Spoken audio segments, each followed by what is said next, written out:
And so we're going to talk about podcasting this week.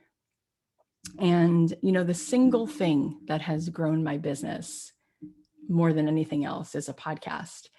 And it goes back to what we talk about all the time in this program, which is it's about intimacy. It's about depth. It's about connection. And if you really look at like the different ways that we interact, if you look on social media, for instance, if somebody's watching a YouTube video and you keep their attention for 5 minutes, oh my God, you're like crushing life. But in podcasting, you have listeners who are listening for an hour. You have listeners there with you consistently for an hour. Now, some podcasts aren't an hour. Some of them are 5 minutes. Some of them are 20. Some of them are 30. But what we know from podcasters and podcast listeners, what we know from the listeners of podcasts is it's a different type of person. It's a person who is investing in a different way and taking the time to build that connection. And when people listen to podcasts, they're like, oh my God, this is my show. This is my person. And they feel, because it's very intimate, they take these little ear pods and they put it in their ears, or they listen on their commute alone in the car. There's a relationship that's building that's deep. And when you peel back the curtain on business or marketing, you realize that intimacy is currency, that sales is really about connection and empathy and that depth. And so if there's one thing you're going to do as a tool to market, and marketing is a way of saying communicate, if there's something you're going to do to communicate, if there's something you're going to do to serve, to sell, we can exchange the words serve and sell, they're the same, then you're going to build that depth with people.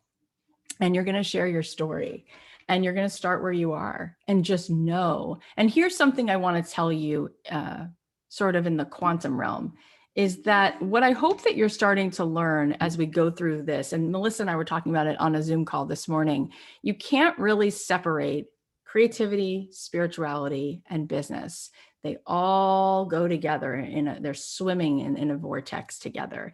As Anne Lamott said to me on Thursday, she said, if I'm not talking about writing, I'm talking about spirituality. And Julia Cameron said, if I'm not talking about creativity, I'm not talking about the artist way, I'm talking about God, because it's the synchronicity of that. If you look at anything that you've enjoyed in your life, there's an inspiration point, and then there is a spiritual point, which is really the allowing. And here's what I want to keep getting into your psyche. I want you to keep attuning to your highest vibration and attuning to the 5D, attuning to like the world that we're really swimming in.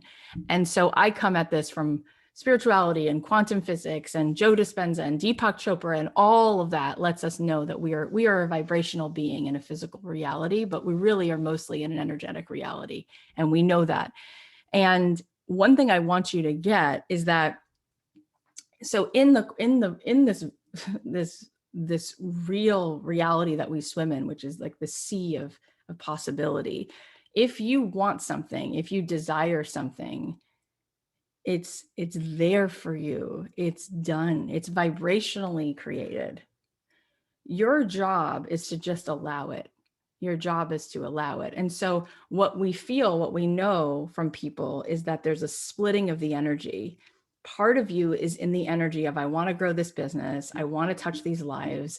I desire this. I desire that. And that's good. And that's moving you. There's momentum there. And that's what you're starting to feel. That's good. But there's a split in the energy where you go into the resisting. And the resisting comes in the not trusting that everything's working out for you, that it's vibrationally done, that you don't have to work so hard, that it can be easy, that you can access this mystical experience without pushing. And so you'll often hear people say, I really want to start this business, but I don't have any money. I really want to start this business, but I don't think that anyone will come. I really want to start this business, but, and it's the but that's where we start splitting our energy and putting our energy into resisting, just letting this thing happen, just allowing it to happen. We keep putting our attention and our focus on whatever momentum we had with negativity, and we look at sort of what happened in the past as an indicator versus understanding that like in this moment we can attune to whatever we really, really want. And we have to kind of know that at all times. It's kind of like how there's sort of like your highest self, right? Which is kind of, you can feel it sometimes. It's always okay. It's always connected. It always knows that everything is good, and it trusts, and it's love. And it's your highest self is really just this loving, pure vibration. And then the ego self is where we get split from ourselves a little, and we start thinking about what's not working and what doesn't make us enough, and all the narratives and the stories around things. So when I started this podcast, I had this whisper of, I really want to do this thing. I feel like I want to do it. And I did have this resistance. I did think to myself, well, who's going to listen? Nobody's going to be there.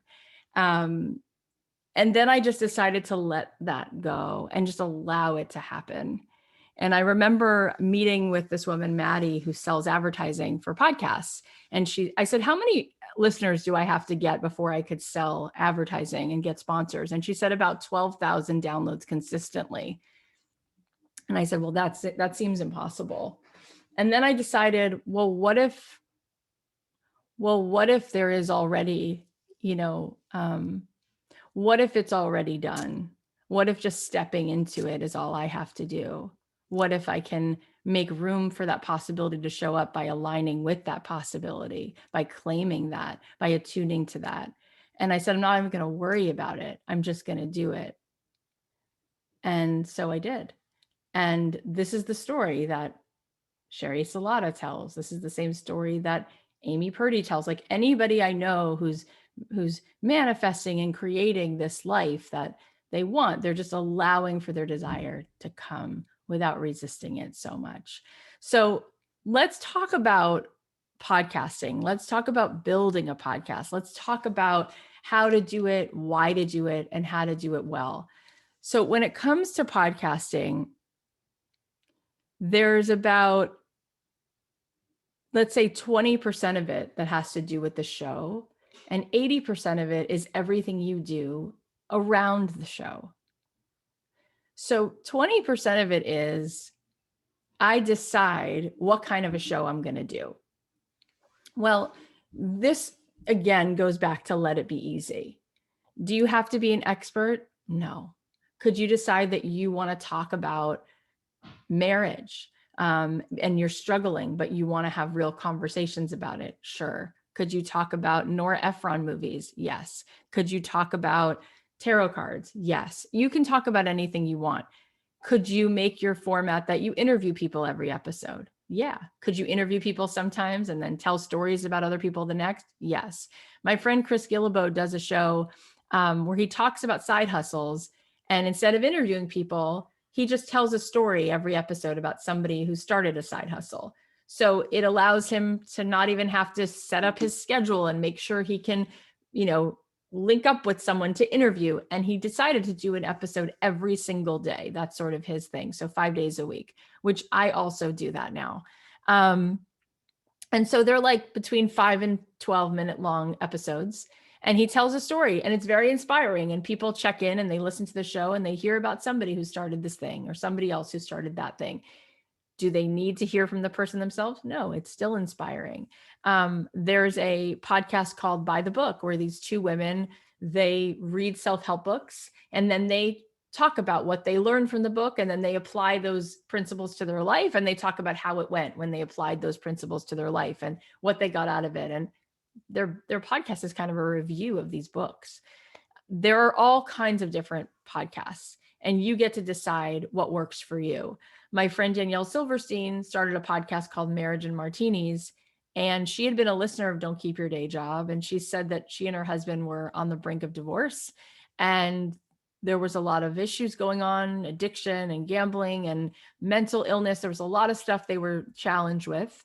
And she was looking for answers, and all she could find was people talking about how great marriage is or giving advice and people having advice, but nobody was making her feel less alone by sharing what they were really going through. And she said, I decided it's sink or swim. Like, let's just start a podcast. So they started a podcast in their living room with the doors clanging in the back and the kids running around, and no editor and no sound equipment, just sitting at their kitchen table, talking into their computer. And they would have real conversations about their marriage and what was really happening. And it was incredible. They wound up having 300,000 downloads within 6 months. They were featured in the New York Post. They wound up getting tons of sponsors. It turned into a multi-six-figure revenue. And then they went from there to 1 million downloads and 2 million and so on and so forth. So podcasts it's a way for you to develop a relationship with people. That podcast is called Marriage and Martinis, I was just speaking about. But a podcast is a way to have authority without waiting for a publisher to give you a book deal. A podcast is a way for you to have authority without having a TV show on NBC.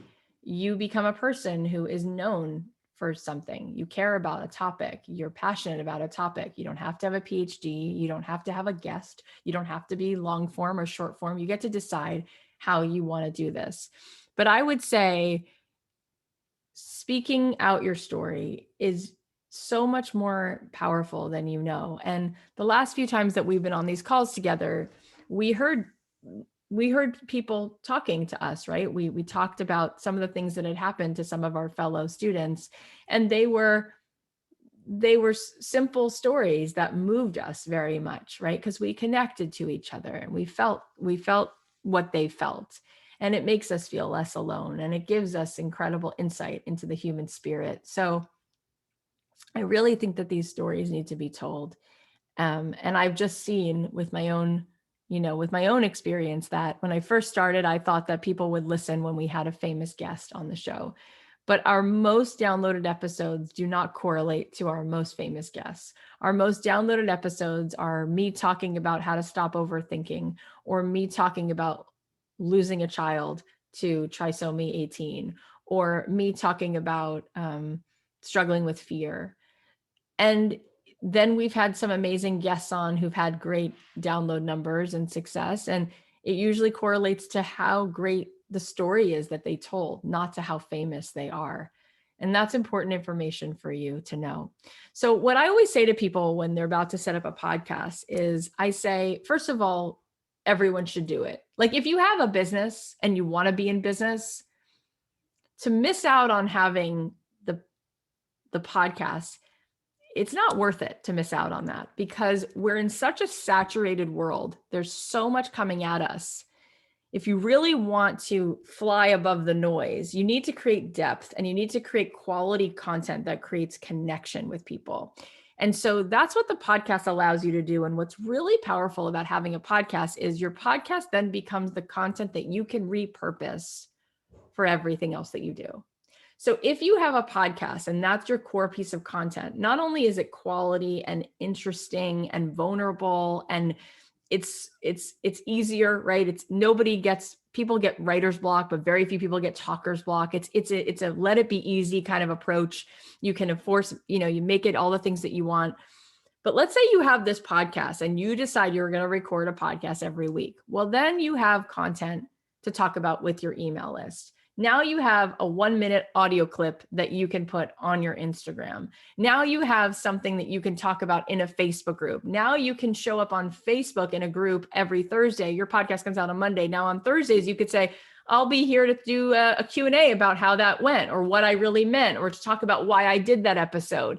So this one piece of content becomes a way for you to engage across the board. And what we do know about branding is that everything that you do should always lead back to the same place, to the same message, to the same offer, to the same you, to the same story. So if you have a podcast being your grounded one flagpole piece of content that you do consistently, that gives you so much juice. So when you have a podcast, you can then create these 1-minute clips. And these are things that the technology to create these clips is easy. It's something that my 9-year-old already knows how to do. It's not hard. You can also take your podcast and send it to something like rev.com or Otter. And in 15 minutes, that podcast comes back transcribed. to you, right? Because it's a software that's doing this. And then what can you do with that? Well, you could take a paragraph of that and use it as your Instagram post and what you write in a caption. You could create a blog from that podcast. You could create pieces of that content, and you could send that to Forbes or Inc. or a magazine or an online blog that has to do with moms or dance or herbal medicine or anything. And you could create articles out of your podcast. There's so much that you can do with this podcast that it takes all the guesswork of content out of it for you. Now, here's what I said before about the podcast being 20% and everything else around the podcast is 80% of the juice. People think that if you build it and you do it, they will come. But if you build it, they won't come. If you build it, they won't come. They don't know that it's there. So the podcast itself is 20% of the whole thing, and 80% of the whole thing is everything you do around this podcast. And that's where you want to involve the audience in your show. You want the audience to feel that this is their show, that there's something that is in it for them. And so right away, when we started a podcast, we started to bring the audience in. I would read notes from people on Thursday's episodes, and I would say, Linda's in our audience, and she said that she just started her Etsy shop and she's really excited because she made her first sale. And Patricia's in our audience, and she said that she started volunteering, working a few hours a week at a floral shop because she wants to eventually open her own. And so people loved hearing themselves shouted out, and then they would tell their friends, oh my God, you have to listen. She talked about me on the show. But also it became a movement. It became a community. It became a place where people who had this feeling, who wanted this result, all came together to talk about it. One thing that we did is we created, just like people are in book clubs, we created a podcast club, meaning you could listen to Don't Keep Your Day Job with your friends. And we created a packet of questions that you could ask at the end of a few episodes to inspire conversation the same way you would if you were doing a book club. Now, a lot of books today are already on audio. So people are in book clubs where they're listening to books and then meeting up and discussing it. So why not listen and have a podcast club where you all listen to this show and then you come together and you talk about it and you take action. So we created crib notes where we would say, here are the takeaways from these 5 episodes. Here are the links to these 5 episodes. And here are questions you can ask each other to invite really good quality conversation that these episodes could help you in your own life. What are the things that you can do to make your audience feel like they are a part of the podcast? We created a Facebook group, the Don't Keep Your Day Job community. I think there's 25,000 people in that group. It's very active. I do very little and it's still active.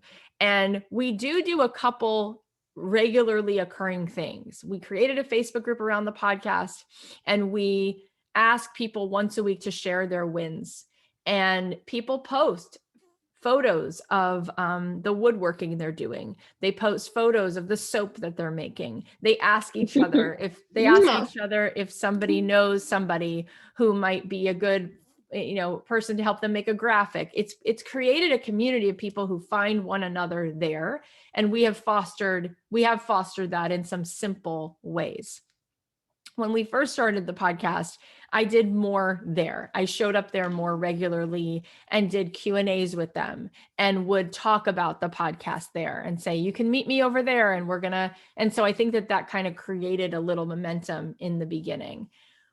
What we want to do is create content, and then from that content, make it about who's listening. And before I start every show, I say to myself, okay, what's the pain point of my audience? What questions do they have? What would they want to hear about?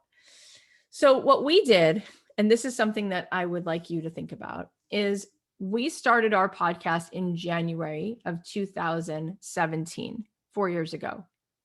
And in 4 years, we got to 20 million downloads and almost 200 sponsors and 2 book deals and lots of revenue and all of that. And we're going to talk in a second about how you use the podcast to generate revenue.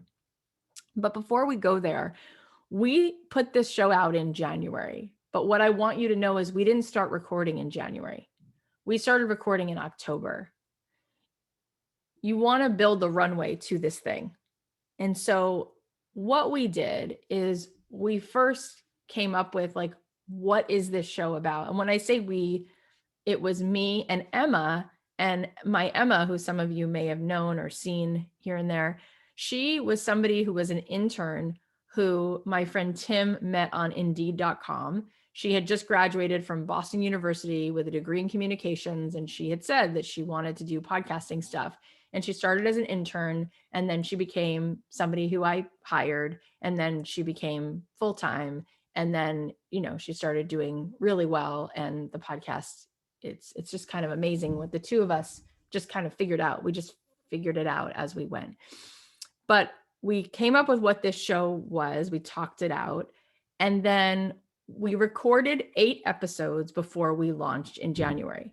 And the reason we recorded 8 episodes is so that we would figure out what we were doing before we were on the clock. When you start a podcast, you want to have an audio habit that you're creating for your listeners. You don't want to start a podcast on a Monday, first week of January, let's say that's what we did, and then not show up again for 3 weeks. You want to let people feel very certain and sure and safe. And they want to be able to build a habit around it. So it's like saying, hi, this is what this show is. This is what you can expect. This is when you can expect it. So if we would have started recording in January and then needed the next one out the next week and the next one the next week, well, what if a guest would cancel? What if a guest was boring? What if we realized that we didn't like the way that the thing came out? So we thought, let's record 8 episodes before we ever begin, and we can get a sense of what this really is. And we can listen back and then decide which ones were the best ones, which ones should go first and second and third and so forth. So we had some then in the can so that when we started, we knew we had 6. We wound up not using a couple of them because some of them were long-winded. This one woman wasn't that interesting. So we wound up with 6. So we had 6 episodes. So then I knew we were starting January. We had 6 weeks of content done, and I could stay on track creating content for middle of February, middle of March. And I just was able to be ahead of it rather than ever feeling like I was behind the 8 ball and it was due and I had to go scramble to get it done. And so now we actually are always way ahead. So in the bank, we probably have about 28 episodes right now. We're always about 25 to 30 episodes ahead. So I record the podcast now. I record the podcast and I'm not even talking about our daily episodes, and I'll talk about that in a second, but I'm recording interviews for the podcast 3 to 4 times a week. And then we start to put them out in different places.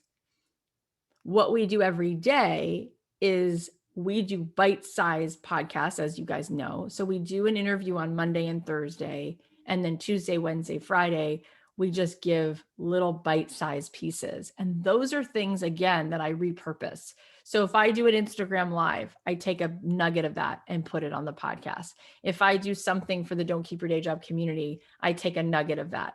I don't typically do nuggets Tuesday, Wednesday, Friday from Made to Do This because I feel that what we're doing is sacrosanct. But I will take from past cohorts, things that I have shared, little snippets of me sort of just kind of in flow state talking, and I will use that on the podcast. But I love using IGTV as something that I do, and then taking snippets of that and putting it on the podcast as sort of a daily bite. And everybody can do it, and we can make it so much easier than it needs to be. And I love the idea of you guys going into IGTV and going live with somebody in the class or live with somebody else. And then you're live in front of your followers and their followers, and that can become its own podcast. That can then be its own episode, or you could take pieces of that and make those multiple episodes. I'm literally right now throwing the whole thing at you, and I'm going to break it down and tell you what I want you to do this week and make it super tangible and make it super bite-sized. But I wanted you to hear sort of the whole flow of it. Let's go to what I want you to do this week and what my very first episode was. So when you record your first episode of the podcast, you're recording this episode to let the audience know what this show is and why this show is and what they can expect. So the very first episode of Don't Keep Your Day Job was, hey guys, this is Kathy Heller. I'm doing this podcast called Don't Keep Your Day Job. This is going to be a show that helps you explore not your job, but your life's work. And this is why I wanted to do this podcast. I wanted to do this podcast because this is how I grew up, or this is what I got to see as somebody who became a songwriter and felt like I had beat the system because I did something that I loved and I didn't have to do something I didn't love and I got to be paid for it. And here's what you can expect. At the time, I told them that every week I would show up on Mondays and I would have conversations with people who got to do things that they loved, whether they were bakers or podcasters or artists or dancers. And we would talk about how they found a way to do something that felt like them and to get paid to do something that felt like a calling. And that was it. Over time, we added more episodes, but the why and the what stayed pretty much the same. You're also allowed to pivot.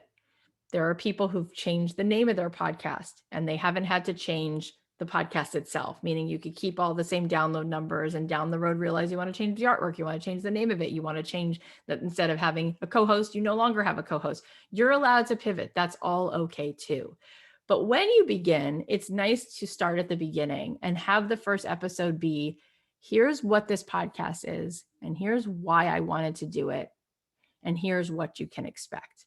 And so the assignment we want you to do this week, whether you wind up keeping it, whether you wind up doing it or not, we thought it would be a good experience for you to record a quick first episode of a podcast that you could potentially start.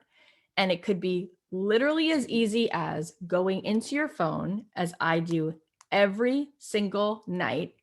I record the podcast on Zoom typically, but when I go to record the intros and outros, I do them on my phone. And so I go on my phone and I record. And this was me last night. Why is it taking so long? Hey guys, it's Kathy. Welcome back to another episode of Don't Keep Your Day Job. So for all the people who think that there's all these reasons why you can't start a podcast because you don't have a studio and you don't have equipment and you don't have the money and you don't have this and you don't have that, you literally can pick up your phone. The quality of sound on smartphones is it's so good. This is literally the voice note app, the voice memo that comes with the podcast. That's what I use. So I go into my voice note and I record, and then I save Hey guys, this. it's Kathy Heller. Welcome back to another episode of Don't Keep Your Day Job. So yesterday was Valentine's Day, and today Rachel Hollis is our guest. And so that's what we're talking about in terms of quality of equipment and all the levers and pulleys. I'm literally sitting in my closet and recording the pickups, and I could do the entire show like that. Sometimes I'm on location, I'm traveling, and I've done an entire episode where I'm talking about some topic and I'm just talking into the voice memo, and it's fine. And when I say fine, meaning like it's as good of a quality as me using this microphone just to pull the wool, out of everybody's eyes. It's like, this is the truth. So you can use that and you can record a 5-minute, a 10-minute, a 12-minute.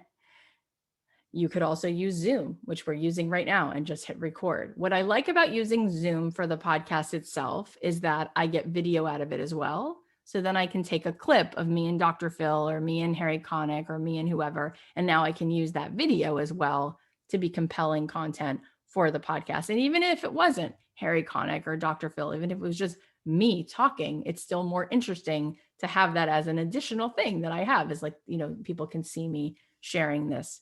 So do you need to buy a fancy mic? Nope. Could you? Yeah, you can get a microphone. If you go into Amazon and you type in podcast microphones, there's a whole array of them.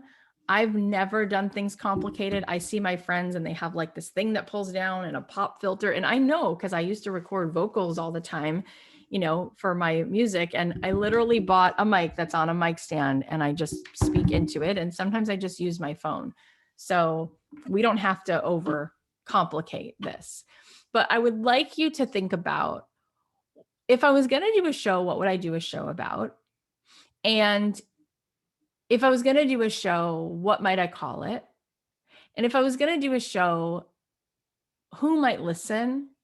And what do I think their pain point is? What do I think they would need from me? Who am I talking to? And why do they need this show?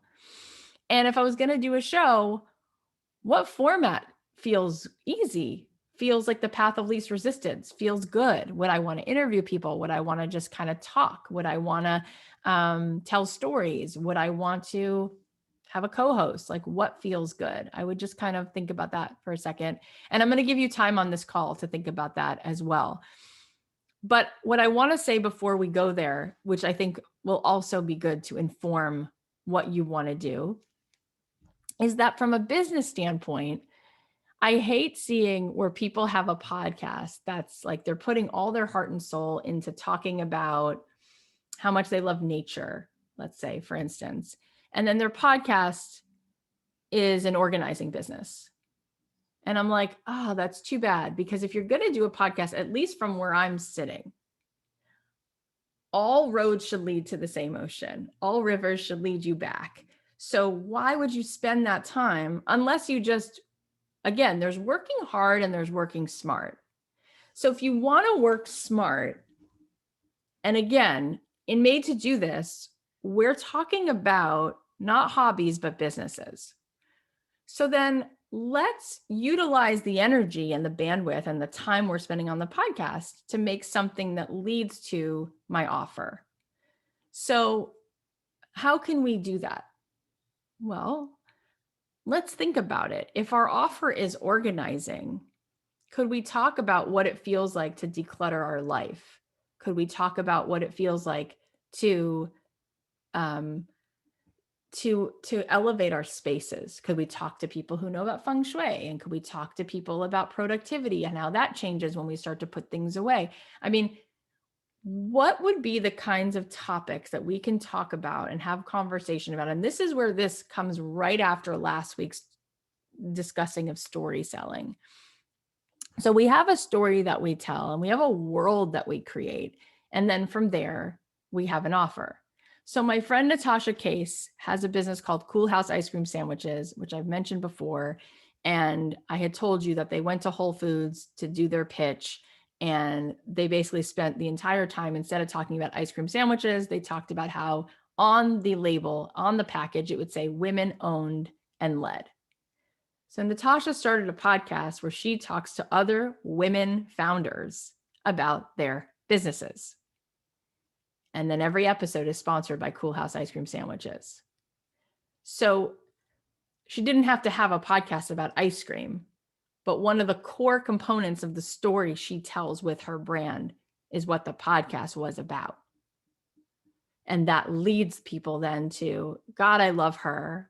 I love all these conversations, and I'm going to support Cool House because, again, this is who's behind Cool House, and this is what Cool House is about: women-owned and led businesses. Natasha's also married. She's a lesbian. She has, I think now they have a second kid. I met their first kid. He was really cute. So she talks about all of those things, and specifically with women who own businesses. So you see how that is an amazing thing to make a podcast about. And then that goes to the offer. So when we talk about monetizing a podcast, people seem to like quit before they start because they say to themselves, well, I've learned about sponsorship and now I know you need like thousands of downloads to get sponsorship. But that's not how podcasts make money. Podcasts make money from your own personal offers. Podcasts make money because at the end of every episode, even if you had 19 listeners, imagine if you said, I'm doing a 15-minute consultation. You can sign up. And imagine if every episode you got 2 people to sign up for that consultation. Or imagine if you start using it as a way to build your list. Or imagine if you start having your own retreats or a membership or a course or a product. And at the end of every episode, you talk about your course, your product, your retreats, your launches. That's where podcasts become huge ways to monetize. It's a lead generator, but in the biggest way. The same way that we say 5-day challenges work more than webinars. You know, on Friday, this past Friday, I was invited by Tony Robbins. It was like me, Jenna Kutcher, Jamie Kern Lima, Lori Harder, Jill Stanton. He invited 37 women and a few men. He asked us to affiliate for his new program.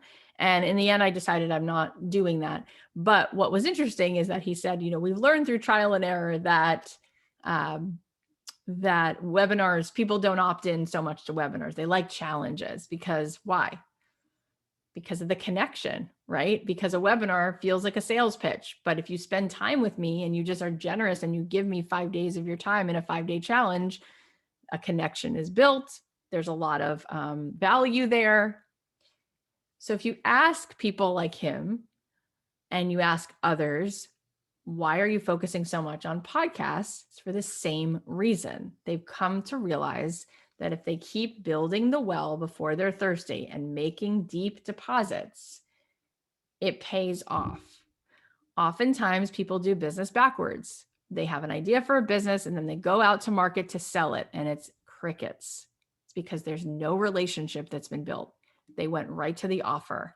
If you have a consistent way to show up and pour into people, and then at the end of that, there's another give of some value, a free consultation, a 5-day challenge, a free workshop. Boy, are you building the well before you're thirsty. You are deepening and deepening that relationship. And if people are consistently there and listening to you, you're growing the know, like, and trust factor. And then they want you to have something to offer. They're hoping that you do have something that you offer. So that's where I want you to think about, not just like, oh, what would it be fun to talk about, but what would be the kind of conversation that the person I'm eventually serving in my business would be interested in? And what would be a conversation that I could have that would be a vehicle to be a way of bringing people back to this offer? So I want you to take a second right now and brainstorm that a little bit. Like, what have you been thinking about? And therefore, what could be some of the topics? So I want you to take a second and brainstorm that a little bit. So the question you're writing down is, what topic would my podcast be about? What could I possibly talk about on this podcast that would make sense given what it is I want to do to serve what the offer eventually is? What could the podcast be about? Take a second and work on that. So a lot of times you hear people talking and they're on my podcast or they're talking somewhere else and they say, yeah, I started a blog in 2007 and, then it took off, and you're like, oh gosh, like I didn't get there early enough. Or people say, oh, I started a YouTube show in 2011 and it took off, and you're like, oh, darn it. Or I started my Instagram in, 2009 and now look where I am. So we can feel late to the party with a lot of things. And when I started my podcast, I felt late to the party, but I want to let you know that you're not late to the party even still. If you went to Apple Podcasts, so Apple, just so you know, 75% of all podcast listeners listen through Apple Podcasts, and podcasts have become so cool and so hip that Spotify, we now know, is putting all their money on podcasts. They're double down. They're like, this is where we want to spend all of our energy. We want to own it. We want to be the person. They want to kind of take Apple's spot. But Apple is still where people know and come to podcasts. In fact, the word podcasts is because it's a podcast. It was a podcast. It was something that you could only at one point listen to on an iPod. It was a podcast. And now it's called a podcast, even when it's not on an Apple device. However, if you went and looked up Apple Podcasts on Instagram, this is their handle on Instagram. This is their official account.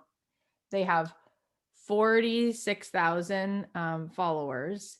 They're only following Apple Books and Apple Music and Apple TV. And they have 0 posts. And I say this to you because I've had meetings in Culver City at the Apple headquarters, at Apple itself, not my daughter thinks when we go to the Apple store that I'm going to see people I know. And I'm like, no, not the Apple store, Apple, like corporate.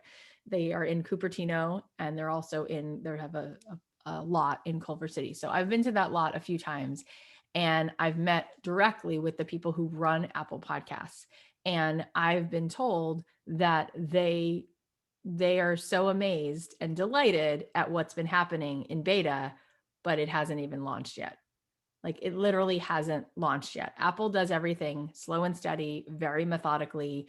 How long had you heard about the morning show with Jennifer Aniston before it actually came out? Like, you knew Apple TV was coming for 2 years. You were like, I think there's going to be a show with Steve Carell and Jennifer Aniston. It's like, they talked about it and brewed it, but it was a long time before they actually like went live with it. So Apple Podcasts have become the new child that they are spending time on. But from Apple themselves, Apple started out with music, right? When it was in terms of media. Do you remember what happened with Napster? And then Apple was like, we should get in. Then they literally took over the music industry, right? iTunes became the music industry. Had Sony done that and Capitol Records done that, they would have made more money. Instead, they waited too long. And then Apple was like, we'll monetize it for you. And they became music. And then they became TV and movies. And then they started this podcast thing and books and all of that. Well, they've been doing research on people who have Apple devices, people who have Apple Watches. And the people who have Apple Watches recently said that the thing that they wanted most from Apple to do with the watches was to put a podcast app on the watches. And so they recently, now, if you have a new watch, you can get that Apple Podcast app on your watch. So they started realizing we have a big thing going on here. And so I've actually been able to watch with my own eyes with the people at Apple. I've been able to watch the commercials that they've been making. And what's a fascinating thing is that there are so many people who have an iPhone, And when they do the studies on podcasts, the majority of people, I'm telling you, like the vast majority of people who have an iPhone say, how do I listen to a podcast? And then they say, oh, it's a native app that comes on your phone, and it's free content, and it's like every possible topic you want right here in this purple icon. So they've realized that we haven't even started. That as cool and hip as podcasts are, we're talking about every week, 2 million podcasts are uploaded to Apple Podcasts versus hundreds of millions and almost and billions of YouTube videos. Do you see the difference? So you guys, right? We know podcast listeners are smart. They're smarty pants. 85% of podcast listeners went to a 4-year university. They are growth oriented. They are, the people who like to read good books and have interesting conversations. Those are podcast listeners. But most people are not even aware of how to listen to a podcast yet. And so Apple has been creating commercials and billboards, and they haven't even launched them yet, to educate people on how to even find this content. Because people are like, is that a tweet? How do I find it? Is it a video? People in my own family are like, how do I find you? And I'm like, on your phone. And they go, oh my God. Like, and it's like, they've never used it before. I'm like, Katie Couric has a podcast. Oprah has a podcast. Like, really? Oh, and it's free? I'm like, yeah, you can just subscribe and you can listen to these things all the time. So to get in now on podcasting is just so smart.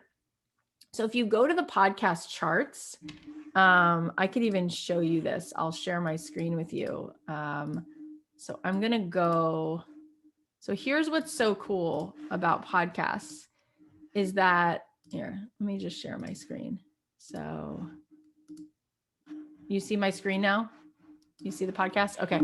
So there it says podcast here, and then it says all categories. So if I go down to business, so my show is in the business category.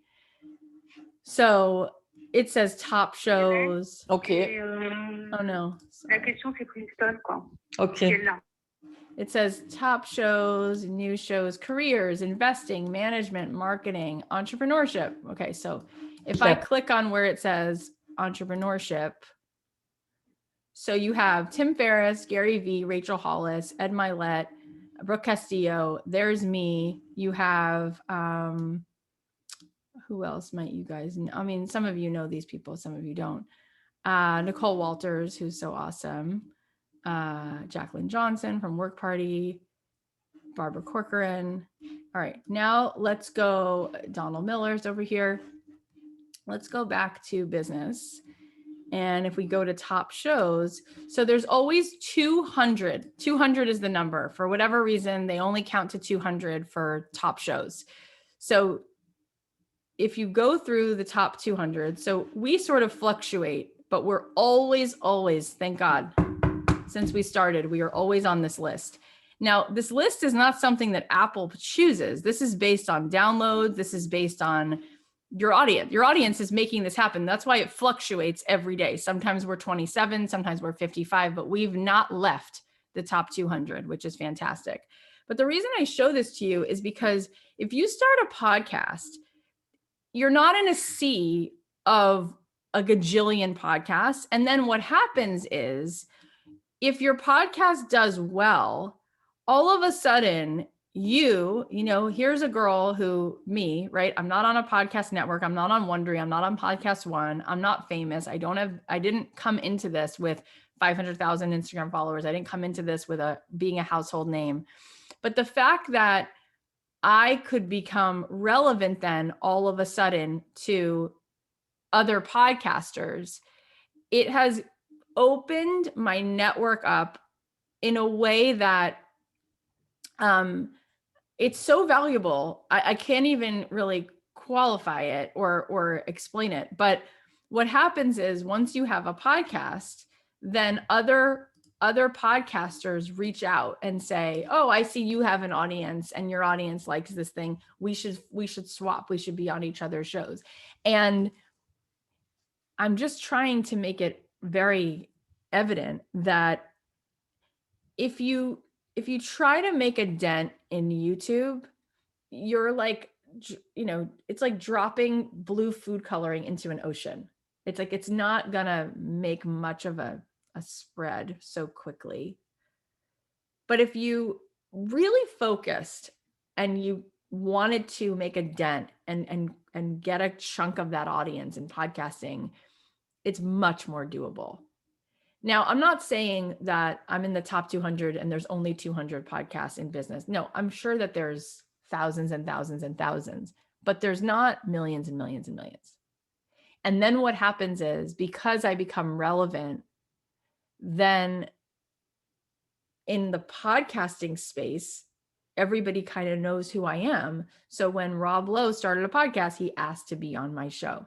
And when people come out with books, whether they have a podcast or not, they want to be on my show, because what we've also come to learn, this is important for you to know, is that the advertisers, the Gray and the Ogilvy and the Deutsch and the Saatchi and Saatchis and the Young and Rubicam and the Arnold Worldwide and the DDBs, all the advertisers have come to realize that the money they spend in podcasting has a much bigger ROI. So if you do the research on your own, you'll see this, that they would rather put money in podcasting than on NBC or billboards or radio. And what that means is, whether you have sponsors out the gate or not, what that data is letting you know is that a connection gets made. The kind of way that people consume podcasts is different. That content is different.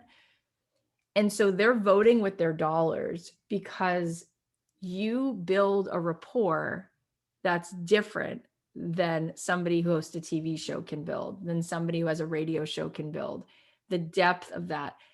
So that's another reason to say, okay, if they know that now, then how do I get in line with that?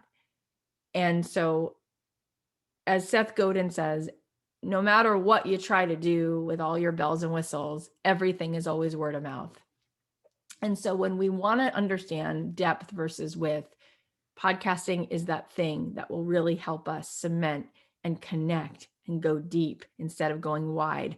And the more that you do that, you create a real trust and intimacy with people. You create a world where now you and other people can swap and you can become relevant. And we also know that people who listen to podcasts are very likely to listen to the show they listen to and then add other shows that they start listening to, and they start binging lots of content, which means if you were to go in front of someone else's audience who's a loyal person listening, they'll very likely start listening to you as well versus making a choice between who they listen to.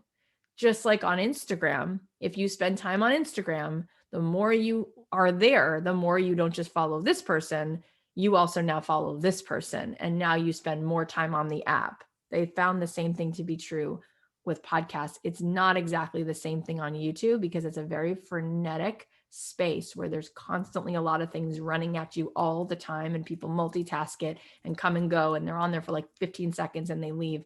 It's just a different app. It's a different experience. So I hope that you feel encouraged, like, I'm not late to the party. Apple themselves they don't even think that they've begun this yet.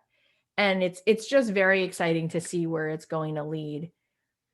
You also can affiliate for people. I've had friends who started a podcast. I had one friend, she started a podcast and she had a nutrition school. I think I told you that she had gone to, and she said, can I affiliate for you? And so for every person who signed up for this nutrition school, she would get $1,000. And so she made $300,000 in her first year of podcasting because 300 people signed up for not her program, somebody else's program.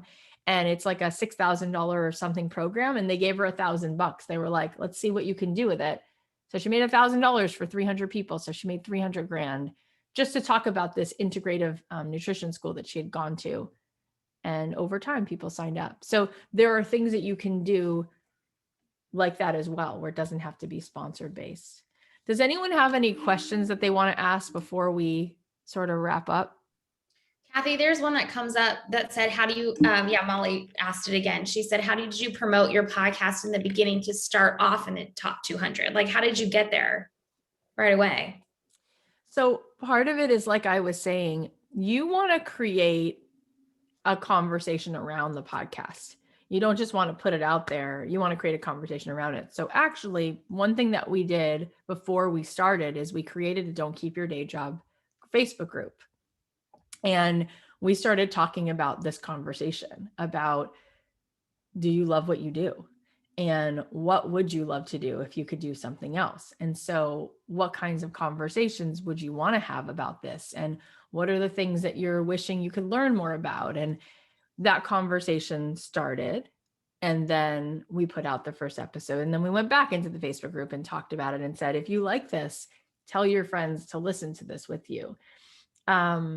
We also, at the same time, we would just very methodically, there's process goals and progress goals. And part of that process is making the show and then repurposing that content, a piece on Instagram, a little soundbite, and a call to action, meaning engagement question. Here's like a little clip of so-and-so's episode.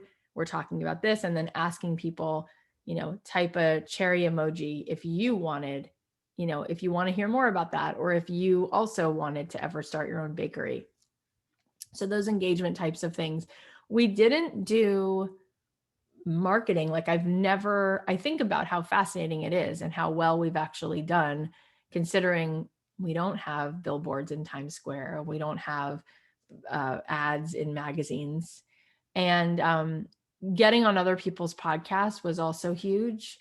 People who I'm talking about micro influencers, even if people have an audience of 800, like you think about it and you're like, forget 20 million. Imagine if somebody has a reoccurring audience of 800 people and you were going to go speak in front of those people. That's a great place to go be, right? So I did a lot of that. And I say this to people when they're putting out a book as well. There's putting out the book, and there's always like getting ready to put out the book. So the pre-party is an important thing, and getting subscribers, like getting some people invested in the idea of what this is about before it even comes out, is a great thing to do. So having those conversations, offering to give, your time, to people who have their own little micro communities and talking about what this is. And then the call to action being subscribe to the show. It's coming out, blah, blah, blah. Let me know what your questions are going to be. We set up a Google voicemail when we started, which is free.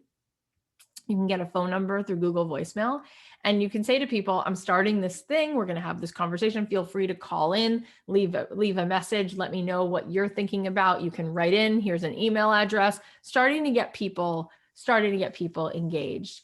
And it's literally word of mouth. It's literally word of mouth. Now there's one more thing I'm going to tell you.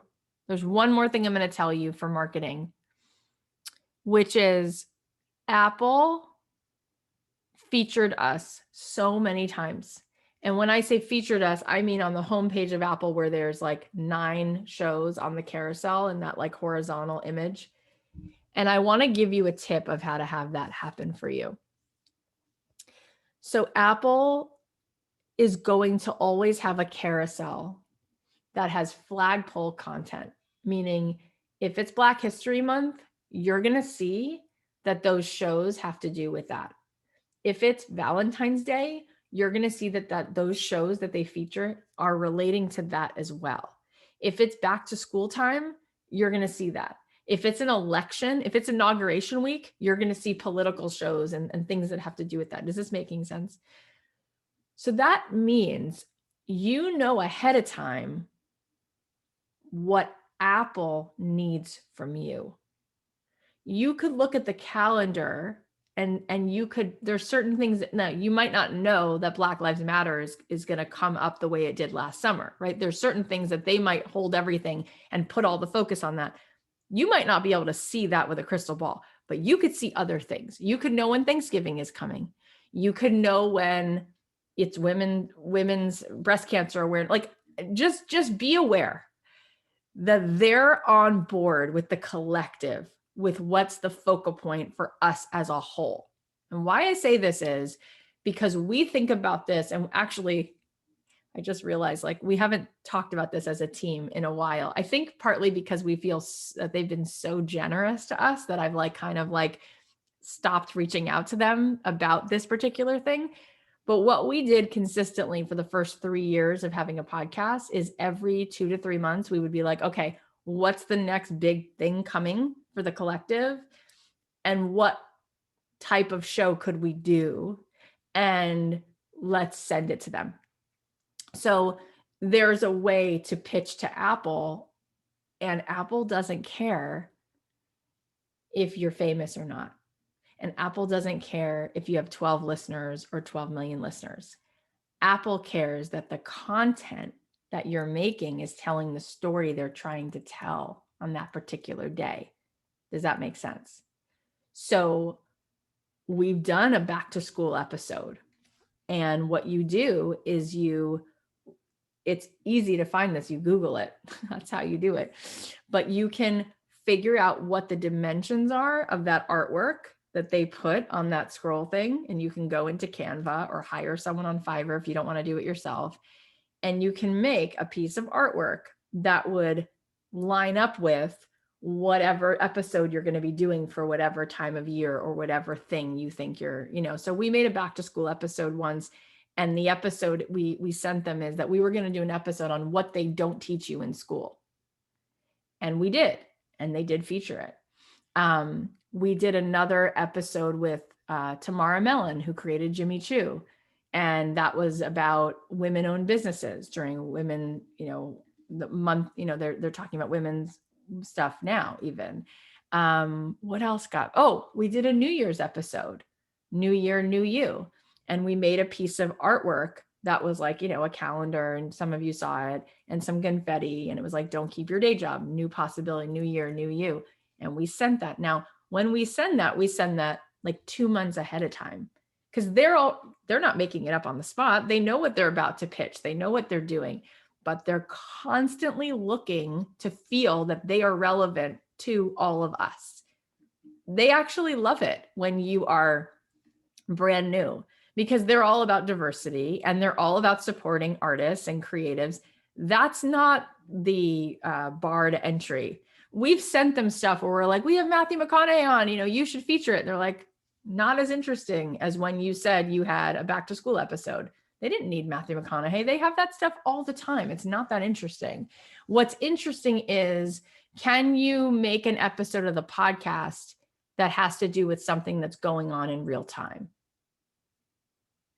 And they are going to hit all of the silly stuff too. They're going to do they're going to do podcasts about recipes for Christmas cooking and stuff like that. And they're going to do stuff for July 4th, and they're going to do stuff for Mother's Day. And what angles do you have on this stuff? Right. So I would think about that a couple months in advance. And the team at Apple Podcasts is very small. I'm talking about less than 10 people.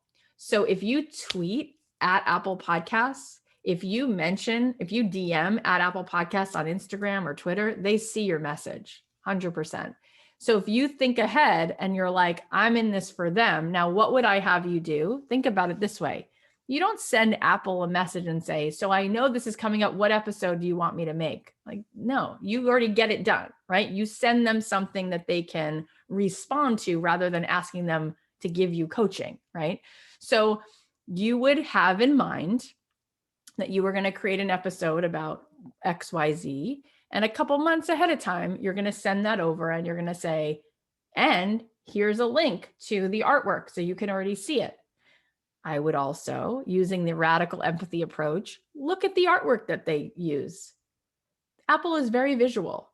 So they don't just want it to match up content-wise, they want it to look cool.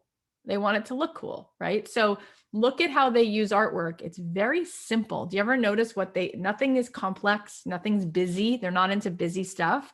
So if we make artwork for them, it's like, here's a solid color and a couple things. Not a whole lot of things going on, right? It's like deliberately designing stuff. And you can we designed it in Canva. Like, we're using free app to do it. Also, they don't love words. Apple is not into lots of words. Look at their logo, think different, period. That's it.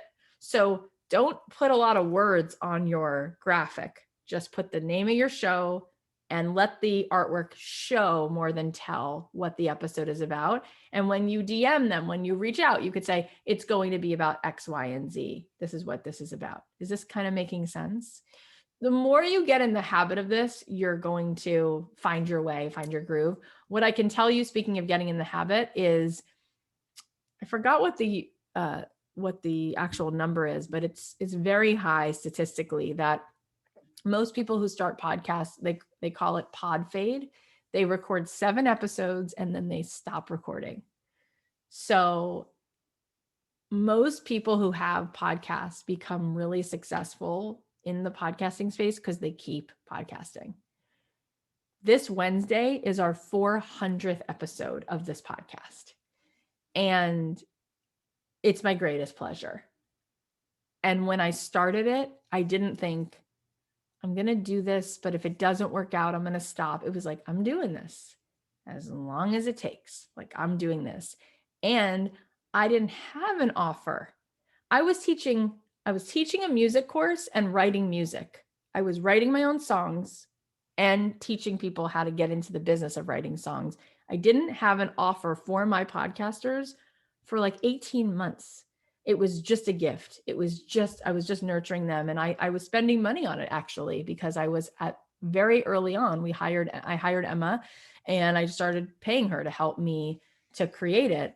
But we didn't have a booker or publicist or an editor. Like, I would sit there through those episodes and I would listen to the whole thing and I would say, okay, Emma, I want us to cut from minute 1 minute 14 to 3 minute 12. And it took me a while to get good at it. It took me a while to get the conversations to be where I wanted them to be.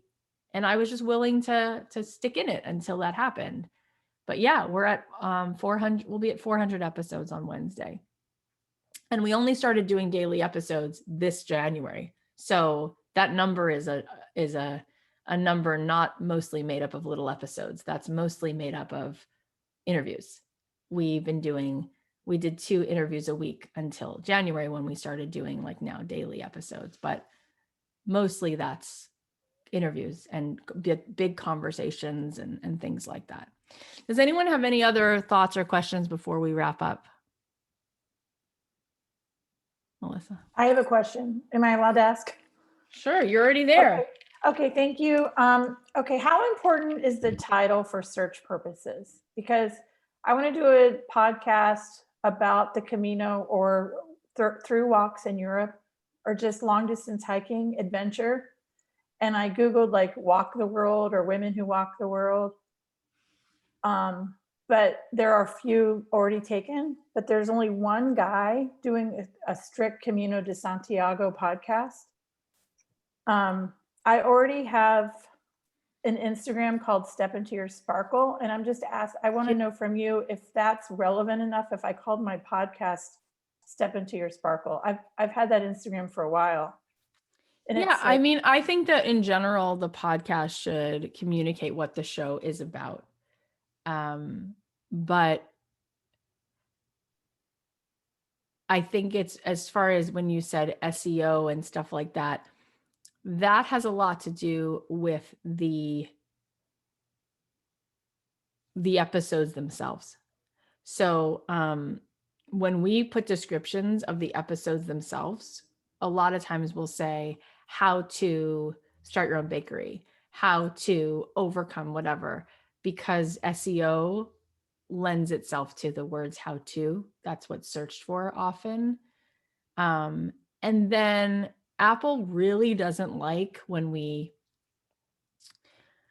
try to leverage people's names in titles. In fact, you can kind of get dinged for doing things like that. But when we actually have a celebrity guest on, we can't not say that they're on. So of course that we do. But the how to has a lot, there's a lot with that. And there's other things that there's actually tools. I forgot what it's called because we've never used it, even though I've said, oh, that would be cool. But there's tools where you can put titles through things that actually let you know how much they would actually benefit from SEO stuff and how much they wouldn't. And you can look up, like, I forgot what it's called. I don't know, Melissa, if you know what it's called, but I think that those titles sound fine. I remember Seth Godin. Answer the people. Is it that? There's a few. Let me look it up. There's a few tools that you can run titles through to see how they score for SEO. But what is SEO? I'm so sorry. Oh, when you're like, search terms, like how relevant things are. Search engine optimization. When people are searching like on Google, like how quickly your thing comes up. Somebody asked me in the chat about frequency. And I will tell you that podcasts, just like Instagram, have an algorithm. So if you want to stay relevant, post more often. So if I had to choose between doing one show a week and doing 3, I would do 3. If I had to choose between doing an hour-long format once a week that was like pristine and perfect, I would say do it messy and do 2 messy shows a week rather than one epic thing that's going to cause you all of this stress and strain. The more you post, the better it is. Yeah. And you'll make it higher on that list depending on how many subscribers you have in a 24-hour period. So just some behind the scenes stuff. If you're wanting to get on the New York Times lists, the reason people pre-sell the books is because in order for you to hit the list, roughly you need to sell about 15,000 copies in week 1. In the first week for you to hit the list on the first week. You could also hit the list on week 49, but that would mean that not cumulatively, but that in 1 week you had this many people purchase. So the reason why week 1 is so important is because if you pre-sold that book for 6 months, all of those pre-sales become live in the first week, which then if you have 15,000 of them, meaning it could take you 6 months to sell 15,000, then that first week you become a candidate to even be considered for the New York Times list. There's also an algorithm to podcasts. Those top 200, it has to do with how many subscribers you have in a 24-hour period, as well as how many people actually listen to the episode. So there's times where people hit the list because they get, 1,000 people to subscribe in a day, but then no one's really actually listening. So they kind of leave the list really fast. there is some like checks and balances there. But what's cool is that if you hit the list, people will notice you, because there are people who search for what to listen to by looking at those top 200 lists. And if you get featured, you get subscribers, and you'll get, oftentimes if you get featured on New and Noteworthy, or if you get featured in a certain category, you will get a lot of eyeballs, which means you'll get a lot of subscribers. And then it's up to you though to keep those subscribers by making that show interesting. We were featured a couple times, and then so was like, I remember Ed Begley Jr., who I had interviewed, was featured, but then his podcast didn't take off. And so people will be like, oh, well, you were featured. It's like, well, they can lead people to you, but then you have to keep those subscribers. And so thankfully, when people come in, it seems that a lot of people stick around and stay consistently listening to the podcast, which is on my merit, right? I have to merit that they want to stick around and keep downloading it and keep listening. And by the way, when you sell advertising based on a consistent amount of downloads that you can guarantee in a 60-day period. So they will look at what you've done over the last 60 days. They won't be like, oh, you had one episode where you had 20,000 downloads and then you had 0 downloads and then 9,000. They won't buy advertising. It's what's the average amount of downloads that this person has had over the last 60 days. We could then guarantee that we would have that again over the next 60 days. And when it comes to downloads, just so you know, well, I say downloads, but yeah, it could be listens. Sometimes people are not downloading it, but they're just streaming it. When it comes to that, just so you know, you get paid what's called a CPM, cost per millionth, CPM. When it comes to selling advertising, the standard CPM is between $25 and $50 CPM, which means for every 1,000 downloads you have, you make between $25 and $50. So if you had, let's just, for easy math, if you have 10,000 downloads, right? And let's use the middle between 25 and 50, and you got $35 per CPM, you'd make $350 for that ad. Do you see that? If a CPM is between $25 and $50, depending on who's sponsoring you, they're paying you $25 to $50 per 1,000 downloads. So if you made $35 as a CPM and you had 10,000 downloads, you'd make $350. If you had 3 ads on that episode at $350, you'd make $1,050 for that episode for 3 sponsors who paid you $35 for a CPM. So once the podcast has, let's say, 60,000 downloads an episode, you might be making $2,100 per ad. And then if you had 3 ads an episode, you'd be making $6,300 per episode. So once you get into the kind of numbers that we're at, it becomes extremely profitable and it's very passive. It's like they send me a script, I read it, and I have the opposite problem. I can't stand how many ads we have. And I want to kind of shake them out and not have them all in these episodes, and like actually probably start saying no to people because it's annoying. It's annoying, but it's very lucrative and it's so easy. It doesn't require, and they don't require also they pay you for the pre-roll and the mid-roll. So if I'm saying like, thanks to Skillshare for supporting Don't Keep Your Day Job, blah, blah, blah, blah, blah. And then we start the episode and then I go, I just want to thank our sponsors. So thanks to Skillshare, they just paid me twice. They paid me for the pre-roll and for the mid-roll. So it winds up, you can wind up making a lot of money from podcasting. I mean, think about what Joe Rogan probably makes from podcasting. We get about 1 million downloads a month. I have a feeling he gets like 100 million downloads a month. It's insane what he probably makes from ad revenue. And even still though, having your own offers is going to be way, way, way more lucrative than that because you build an audience, right? So it's exciting, and it's definitely something to be thinking about doing. Really, I just keep saying this to you guys, but we are so convinced that matter makes matter and energy makes matter. We know that that's a defining principle of this earth. It's energy that creates matter. So every time you feel yourself going into the feeling stuck and the how and the trying and the grasping, that is you not trusting that you are being guided, that you are being directed, that your enthusiasm and your open heart is as much preparation as you need, that there is a synchronicity to this, that when you let it be easy, when you allow it to come, when you step out of making it hard and you step into the vibration of just what's at the core, like Melissa said, when I started, it was, I want to just share this with you, that you will then attune and plug into the people who are a magnet looking for that exact vibration right now.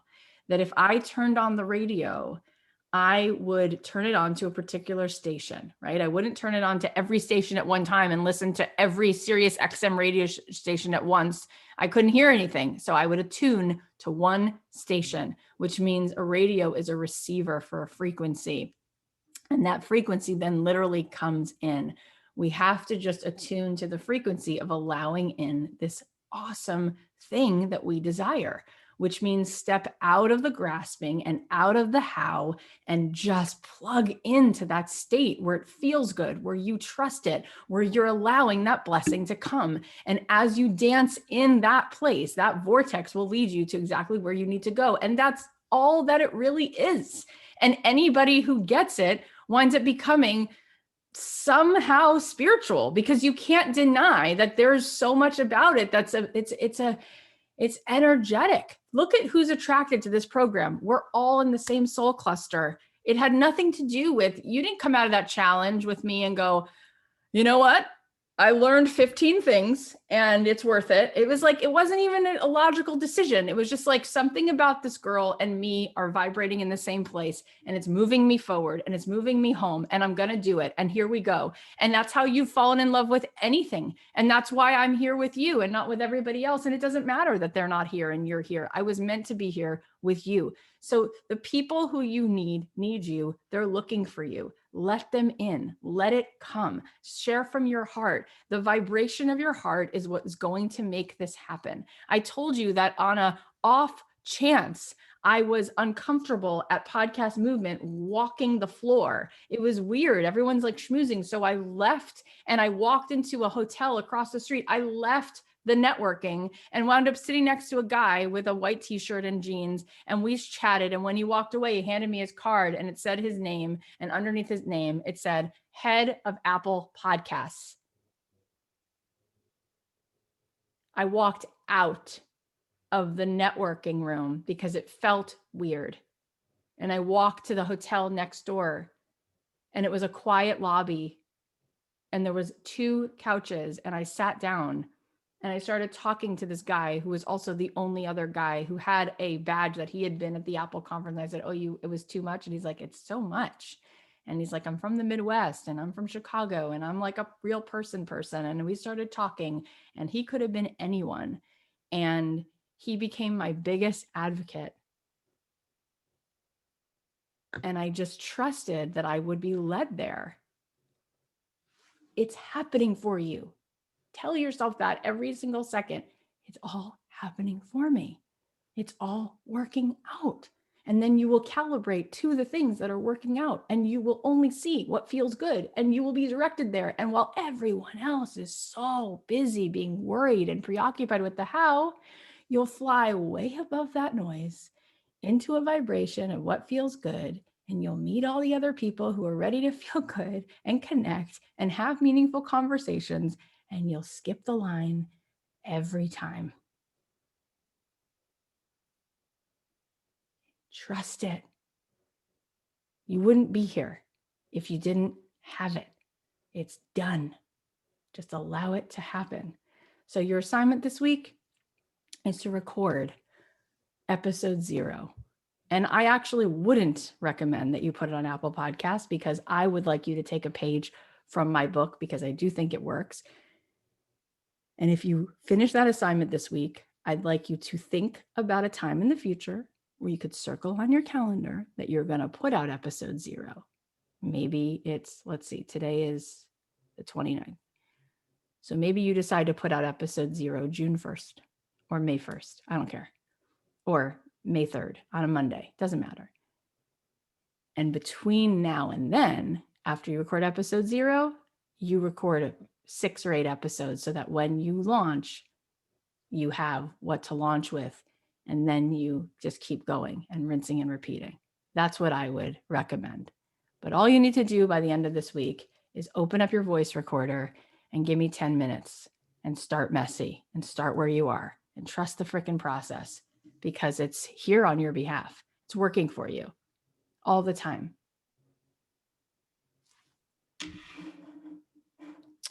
Okay. Amazing.